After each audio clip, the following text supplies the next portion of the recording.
Now, Pope Leo XIV has called for an immediate and permanent ceasefire in Gaza, condemning Israel's collective punishment and forced displacement of Palestinians. Now, the appeal comes as health authorities in Gaza report that 10 Palestinians, including 2 children, have died from starvation in just the last 24 hours, bringing the total number of starvation-related deaths now to at least 313, including 119 children, and this is since the conflict began.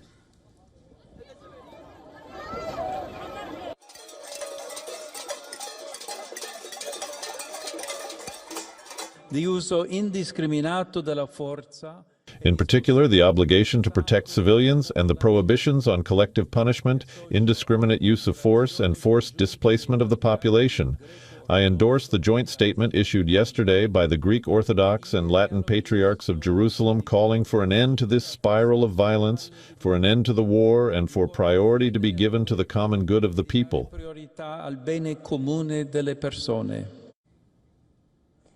At UNSC, all members except the United States voiced alarm at the declaration of famine in Gaza City by international experts, calling it a man-made crisis, and warned that the use of starvation as a weapon of war is banned under international humanitarian law. All hostages held by Hamas and other groups. We call for a substantive search of Algeria's UN ambassador held up photographs of dead and starving children and a slain journalist during a heated United Nations Security Council meeting, accusing Israel of causing deaths in Gaza, prompting a sharp rebuttal from Israel's envoy. Addressing a UN Security Council meeting on the Israel-Palestine conflict, the head of Save the Children described in horrific detail the slow agony of starving children in Gaza, saying they're so weak they do not cry. Children do not have the strength to speak or even cry out in agony. They lie there, emaciated, quite literally wasting away. Their tiny bodies overcome by hunger and disease. The medical and specialized nutrition supplies they need all but used up. Israel's representative to the United Nations, Danny Danon, called the recent IPC report of famine in Gaza a fabricated report for changing its normal standards. An echo chamber that swaps facts for slogans. Look no further for evidence than the IPC report. Maybe we should call it the fabricated report.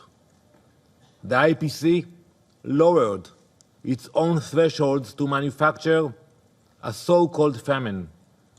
It cut the global standard from 30% to 15% for the report only, for this report only, and ignored its second criteria altogether. Now, the Palestinian ambassador addressed the Security Council and called for a ceasefire. He condemned Israel for rejecting a truce deal. We need real pressure to stop the flood of suffering and start the flood of humanitarian aid into Gaza, to restore the United Nations presence, including UNRWA, in the occupied Palestinian territory, and restore humanity to humanitarian aid to save millions of people. Top U.S. envoy at the United Nations, Dorothy Shea, lamented Security Council inaction on resolving the conflict in Gaza. She blamed Hamas for renewed fighting in the Gaza Strip.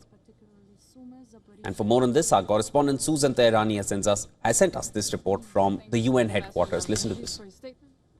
At the United Nations on Wednesday, Security Council members clashed over Israel's expanded campaign in Gaza and the worsening humanitarian crisis. Deputy UN Envoy Ramiz Al-Akbarov warned that famine in Gaza is entirely man-made. 14 members, all but the United States, issued a joint statement condemning the use of starvation as a weapon of war and demanded Israel lift restrictions on relief. Washington instead placed the blame on Hamas and resisted any council resolution. Israel's ambassador to the UN, Danny Danon, urged council to blacklist Hamas as a terrorist group, stressing that the freedom of hostages cannot wait. Meanwhile, in Washington, President Trump met with former UK Prime Minister Tony Blair and his former Middle East envoy Jared Kushner on Gaza policy, while Secretary of State Marco Rubio met with his Israeli counterpart. Susan Tehrani reporting from New York for WION World is One.